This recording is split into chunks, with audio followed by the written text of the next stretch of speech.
한 주 동안 도내에서 있었던 주요 소식들을 되짚어보는 강원 주간 핫이슈 시간입니다. 오늘도 홍승현 기자와 함께 이야기 나눠보도록 하겠습니다.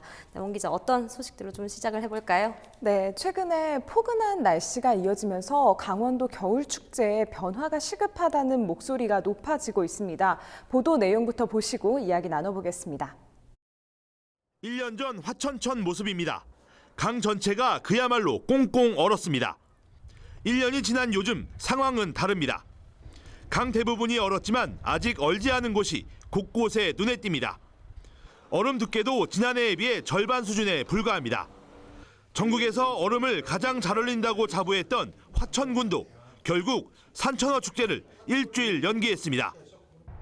홍천강 꽁꽁축제장은 아예 얼음이 없습니다. 물을 가둬두었지만 이달 들어 한낮에 영상 5도를 넘는 날이 열흘 넘게 이어지면서 얼었던 얼음이 모두 녹아버린 겁니다.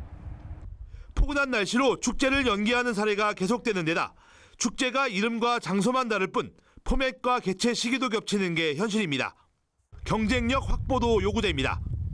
얼음판에서 물고기를 잡고 잡은 고기를 불에 구워 먹는 일률적인 테마에서 벗어나 지역 특색을 살린 특화된 콘텐츠 개발을 통한 경쟁력 확보도 과제로 지적됐습니다. 이 밖에도 1월 초순과 중순 사이에 몰려있는 축제 개최 기간을 축제가 상대적으로 부족한 11월과 12월 사이로 옮기는 방안도 검토해야 한다고 조언했습니다. 포근한 날씨와 때 아닌 폭우로 일주일 연기한 끝에 홍천강 꽁꽁축제가 지난 12일 개막했습니다. 얼음이 얼지 않아 개막을 한 차례 미뤘던 화천 산천어 축제는 폭우에 물난리를 만나 개막을 2주 더 연기했습니다. 춥지 않은 날씨 때문에 축제 제동이 걸린 건 이번이 처음이 아닙니다. 지난 2016년에도 이상 고온으로 당시 겨울 축제들이 줄줄이 취소됐습니다. 실제로 강원도의 겨울 기온은 예년 같지 않습니다. 지난 10년간 홍천 지역의 1월 평균 최저 기온을 보면 2009년부터 5년 연속 영하 10도 이하로 떨어진 반면 이후에는 대체로 영하 10도를 웃돌았습니다. 그러나 전문가들은 단순히 메인 축제장을 얼음판에서 육지로 옮기는 것에서 더 나아가 축제의 정체성을 고민해야 한다고 지적합니다. 갈수록 변화폭이 큰 날씨에 무작정 의존하는 구조와 얼음 낚시 등으로 천편일률적인 프로그램을 개선할 필요가 있다는 겁니다. 겨울 축제로 명성이 높은 일본 홋카이도의 겨울 축제는 눈과 얼음을 활용하는 경관 중심의 축제에서 LED 조명을 활용한 야간형 빛 축제를 선보여 다변화를 시도했습니다. 각 지역의 전통, 문화, 랜드마크 등과 겨울 축제를 접목하는 방안도 과제로 떠올랐습니다. 네, 영상에서 본 것처럼 겨울 축제의 다양성, 좀 변화가 필요하다는 생각이 드는데 구체적으로 좀 어떤 내용에서 이런 변화의 필요성이 좀 제기되고 있는지 짚어주실까요? 네, 우선은 이제 기후적인 문제가 있습니다. 올해 저희도 여러 차례 보도해드렸지만 강원도 날씨가 유달리 좀 따뜻했습니다. 네. 강원지방기상청에 확인을 했더니요. 지난해 12월 같은 경우 평년보다 1.5도 정도가 높았습니다. 관측 기록으로 보자면 지난해 12월이 역대급으로 기온이 높았던 달이라고 하더라고요. 네. 이렇게 날씨가 따뜻하다 보니까 얼음이 얼지 않으면서 화천 산천어 축제라든지 홍천강 꽁꽁축제 등 겨울 축제들이 모두 어려움을 좀 겪었었거든요. 네. 그런데 이게 올해만 문제가 아닙니다. 최근 들어서 좀 계속해서 따뜻한 날씨가 이어지면서 겨울 축제들이 예전에 해왔던 그 기존 방식을 계속해서 지속할 수 있느냐 이런 의문이 제기가 된 겁니다. 실제로 2017년 초에 화천 산천어 축제가 개막을 앞두고 폭우가 쏟아지면서 축제가 연기된 적이 있었고요. 네. 그 같은 기간에 홍천강 꽁꽁축제도 2차례나 연기를 하고도 얼음이 얼지 않아서 축제를 일부 좀 축소한 경우가 있었습니다.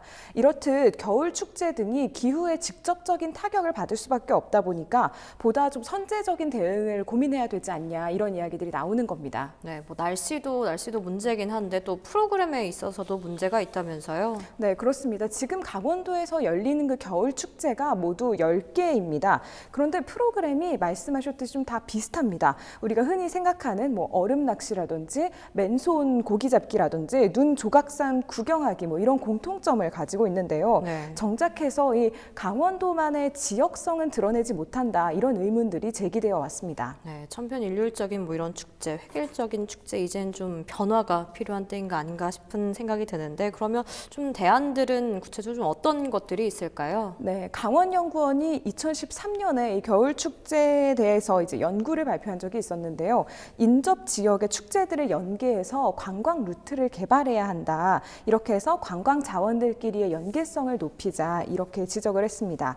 이런 맥락에서 보면 이 특정 기간에 축제장에서만 축제를 즐긴다는 그 인식 자체를 벗어나서 축제 기간 동안에는 지역 전체를 활용해서 이제 축제를 즐길 수 있는 네. 그런 콘텐츠를 고민해 봐야 될 것 같습니다. 앞서서 이제 이다혜 기자 리포트에서도 나왔지만 일본 홋카이도 겨울 축제가 굉장히 유명한데 네. 여기는 눈과 얼음을 활용하던 그 기존의 축제 방식에서 벗어나서 최근에는 이제 LED 조명을 활용해서 야간형 빛 축제 이렇게 좀 다변화를 시도하는 사례들이 있고요. 이제 정말 그냥 단순 기후에 의존하는 방식이 아니라 지역의 특색을 살리는 그런 콘텐츠를 개발하기 위해서 좀 생각을 많이 해봐야 될 것 같습니다. 네, 사실 뭐 겨울 축제는 강원도의 자산이라고 해도 좀 말이 아닌데 앞으로 좀 어떻게 해 나가야 할지 많은 고민과 아이디어가 좀 필요한 시점인 것 같습니다. 그러면 다음 소식으로 넘어가 볼까요? 네, 21대 총선 어느덧 3개월 앞으로 다가왔습니다. 후보자들의 출마 선언이 잇따르면서 선거 분위기가 달아오르고 있는데요. 보도 내용부터 확인하시죠.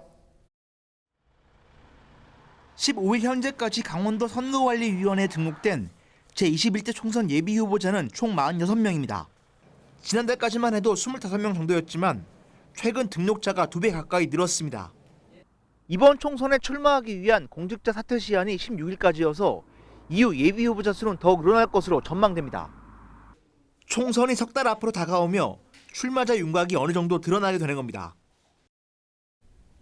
네, 그럼 성 기자가 말씀하신 것처럼 지금 공직자 사퇴 기한이 이제 종료된 거죠? 네, 그렇습니다. 총선을 90일 앞둔 지난 16일까지가 공직자 사퇴 기한이었는데요. 네. 도내에서는 2명이 사직서를 냈습니다. 강원도에 따르면 지역구 국회의원 선거 출마를 위해 16일까지 사직한 도내 공직자는 정만호 강원도 경제부지사와 산하기관인 강원연구원 육동한 원장 2명으로 확인되고 있고요. 네. 국회의원 선거와 함께 치러지는 이 보궐선거의 경우도 좀 짧게 짚고 넘어가면 비례대표 국회의원 선거나 기초단체장, 기초의원 보궐선거에 출마하려면 3월 16일까지 이제 기존의 직을 사직하면 되거든요. 이 경우에는 아직까지 사퇴 시한에 여유가 있다고 보시면 될 것 같습니다. 네, 보궐선거도 좀 빼놓을 수 없는데 관련 내용을 좀 정리해서 좀 말씀해 주실까요?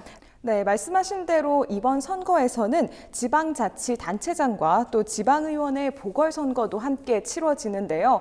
횡성군 상황부터 보시고 도내 다른 지역도 이야기 나눠보시죠. 횡성군 선거관리위원회 등에 따르면 15일 현재 횡성군수 후보군은 8명으로 압축됩니다. 다음 달 2일 예비후보자 등록이 시작되면 사실상 선거의 공식적인 막이 오르게 됩니다. 이번 횡성군수 보궐선거는 본선거에 비해 선거 기간이 짧고 함께 치러지는 총선에 유권자들의 관심이 쏠리면서 상대적으로 깜깜이 선거가 될 우려가 높습니다. 국회의원 후보는 예비후보 등록일부터 선거일까지 120일 동안 선거운동을 할 수 있는 반면 군수 보궐선거 후보는 73일간만 선거운동을 할 수 있습니다. 유권자는 후보자의 자질과 공약을 충분히 검증하기 어려울 수밖에 없습니다. 지역의 수장을 뽑는 군수 보궐선거에 유권자들의 관심이 필요한 이유입니다.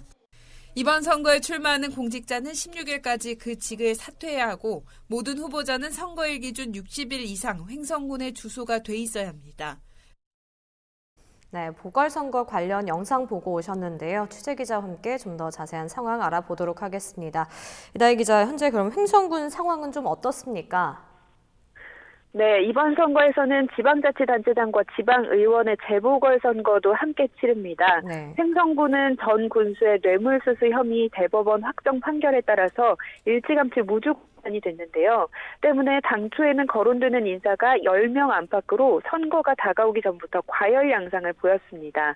저희가 횡성군 선거관리위원회와 출마 예정자 본인의 의사를 확인한 결과 횡성군수 선거에 나서는 입지자는 모두 8명입니다. 더불어민주당에서는 이관형 전 강원도의원과 장신상 전 횡성군의원 2명이 출마 의지를 굳혔고 자유한국당은 출마 의사를 밝히거나 자천타천 거론되는 후보가 5명입니다. 김명기 전 농협강원본부장, 박명서 횡성군민대통합위원장, 이병한 전 횡성부군수, 진기엽 전 도의원과 함종국 현 도의회 부의장 등입니다. 바른미래당 전인택 전 도의원도 출마하겠다고 저희와의 전화통화에서 분명히 밝혔습니다. 보궐선거 예비후보자 등록은 다음 달 2일부터인데요. 이때부터 후보들은 선관위에 예비후보자로 등록하고 자신의 얼굴과 정책 등을 알릴 수 있습니다. 지난 12월 17일 예비후보 등록 이후에 선거운동을 이어가고 있는 국회의원 후보와 달리 재보궐선거 후보들은 선거운동을 할 시간이 짧을 수밖에 없습니다. 지역의 수장이 바뀌는 선거인 만큼 이번 보궐선거에 횡성 국민의 관심이 꼭 필요합니다. 한편 이번 선거에 출마하는 공직자는 선거일 전 30일까지 그 직을 사퇴해야 하고 모든 후보자는 선거일 기준 60일 이상 횡성군에 주소가 돼 있어야 합니다.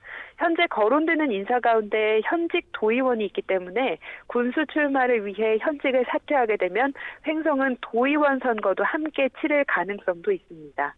네, 지금까지 이다혜 기자였습니다.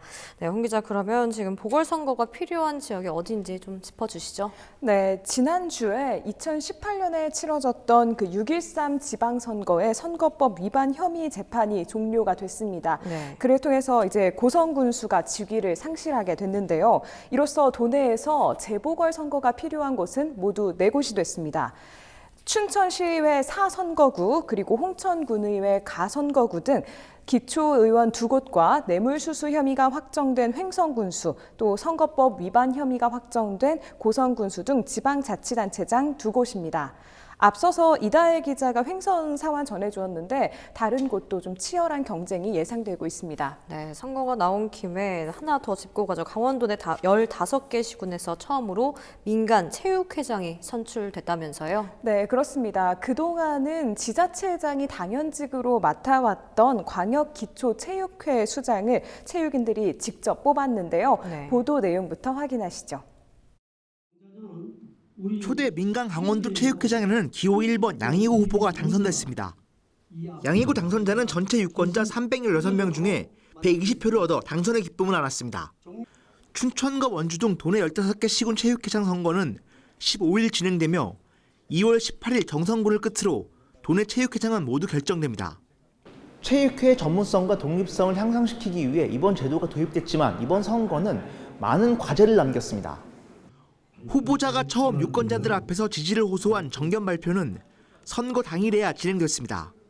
게다가 투표는 오전 9시부터 시작됐지만 정견 발표는 오후 2시에 진행돼 유권자들은 정견 발표도 듣지 못하고 표를 행사했습니다. 난립한 후보자도 문제라는 지적입니다. 민간 체육회장에는 체육인 단합을 위해 단수 후보 추대가 필요하다는 목소리가 많았습니다. 하지만 막상 뚜껑을 열어보니 도 전체 경쟁률은 2.7대 1에 강릉과 속초 등 높은 곳은 5대 1까지 치솟았습니다.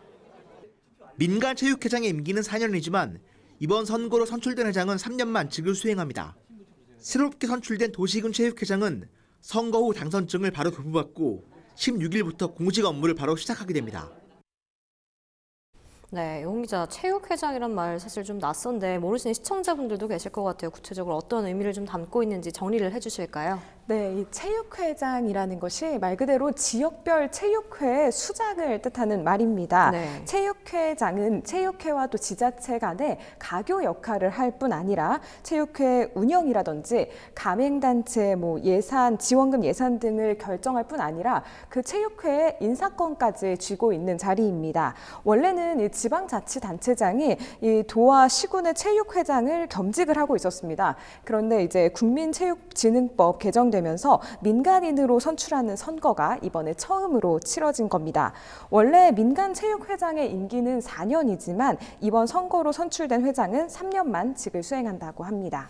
네, 그렇군요. 그러면 도내에서는 뭐 몇 명이나 어떻게 좀 선발이 된 건지 좀 짚어주시죠. 네, 지난 15일에 이 체육회장 선거가 진행이 됐는데요. 춘천, 강릉, 홍천 등 모두 11명이 당선이 됐고요.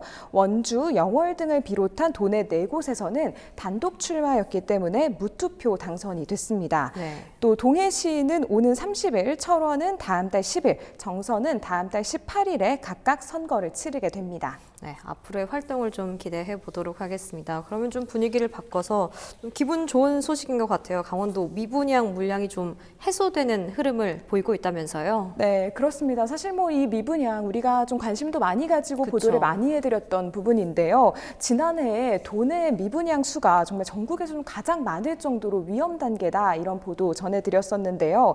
새해 주택 거래가 다소 활기를 보이면서 도내 미분양 아파트도 비교적 큰 폭으로 감소를 했습니다. 보도 내용부터 확인하고 이야기 나눠보시죠.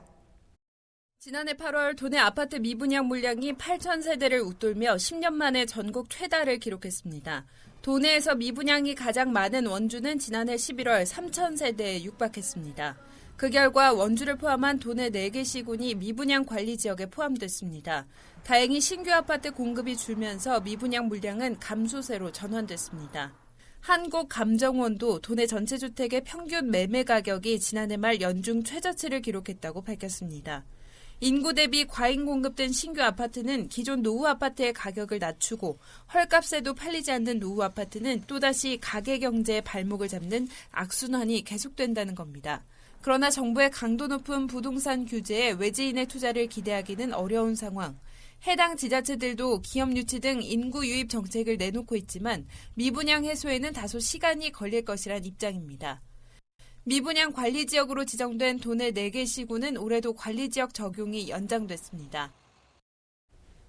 네, 부동산 시장의 좀 흐름이 이제 숨통이 좀 트이는가 싶었긴 했지만 좀 얼마나 해소되는 흐름을 보고 있는지 정리를 해 주실까요? 네, 저희가 이제 관련 내용을 취재하면서 좀 확인을 해보니까 원주시 같은 경우는 미분양 아파트가 매달 한 200가구 정도 감소가 되고 있는 추세라고 하더라고요. 물론 이제 앞선 리포트에서도 짚어보셨듯이 미분양이 해소됐다고 이게 주택 가격과 이제 바로 다 이제 연결이 되는 건 아니기 네. 때문에 주택 가격이 하락하는 문제는 지금도 남아있긴 합니다. 그런데 이제 미분양이 지난해까지는 쌓이는데 거래도 없고 공급은 계속되고 이런 어려움 정말 삼중고까지 겪었다면 올해는 이 미분양 주택 수만으로만 보자면 경기의 저점은 지난 것이 아니냐라는 이야기가 나올 정도로 이 미분양 상황이 좀 확실히 좋아지고 있는 흐름은 맞거든요.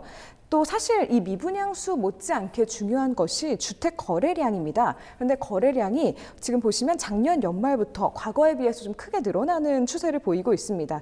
추세를 보자면 상황이 풀리고 있는 것은 맞지만 그러나 이제 뭐 춘천, 원주, 강릉, 동해 등 아직까지도 이제 도내 4곳이 미분양 관리 지역으로 남아 있는 상황이니까요. 조금 더 이제 상황은 신중하게 지켜봐야 될 것 같습니다. 네, 그렇군요. 사실 사람들이 가장 좀 관심을 갖는 것이 부동산 상황, 또 강원도의 부동산 시장인데 앞으로의 전망, 좀 앞으로 어떻게 상황을 전망하고 계시는지 말씀을 해주시죠. 네, 그렇습니다. 사실 이 부동산 시장 전망이라는 것이 누구도 이렇게 선뜻하기는 좀 어려운 예측하기 부분이기는 힘들죠. 합니다. 그렇기 때문에 저희가 이 부분을 이제 좀 전문가를 찾아서 연결을 해보기로 했는데요. 상지대학교 부동산학과 김주영 교수님 이야기를 좀 들어보겠습니다. 지금이 상당히 제가 생각할 때는 미묘한 시점이거든요. 왜냐하면은 우리가 이제 주택 경기 변동 이론에서 아까 말씀드린 대로 지금이 과연 저점이냐 아니냐라는 게 굉장히 중요하거든요. 사실 지금이 저점이라고 생각한다면은 경기는 거의 이렇게 앞으로 최소한 한 1, 2년 이상은 이제 상향을 하게 됩니다. 회복 경기가 됩니다. 그러니까 지금이 바닥이라고 한다면 바닥 다음에 바로 회복 경기거든요. 근데 이제 중요한 거는 이거를 어느 누구도 확실하게 지금이 바닥이다 아니다라는 거를 확실을 우리가 할 수 없기 때문에 특히 이제 올해 같은 경우에 조금 그 바닥인지 아닌지를 가늠할 수 있는 그런 시간이 아닐까 저는 그렇게 생각합니다. 사실 최근 지표만 보게 되면 사실 지표적으로 봤을 때는 좀 경기가 좀 좋아질 조짐을 강원도 주택시장도 보이고 있거든요. 근데 이 상태에서 조금 더 내려갈 수도 있지만 그 내려가는 폭 자체가 그렇게 크지는 않을 수 있다는 거거든요. 그러니까 지금 정부에서 부동산 시장에 대해서 규제를 하고 시장이 이제 가격이 못 오르게 하는 거는 주로 수도권 시장에 집중되어 있기 때문에 사실은 강원도 시장이 뭐 그런 정부의 어떤 강력한 정책에 의해 가지고 가격이 떨어진다거나 그런 외생적인 요인에 의해 가지고 가격이 급락한다라든가 이런 생각하기는 사실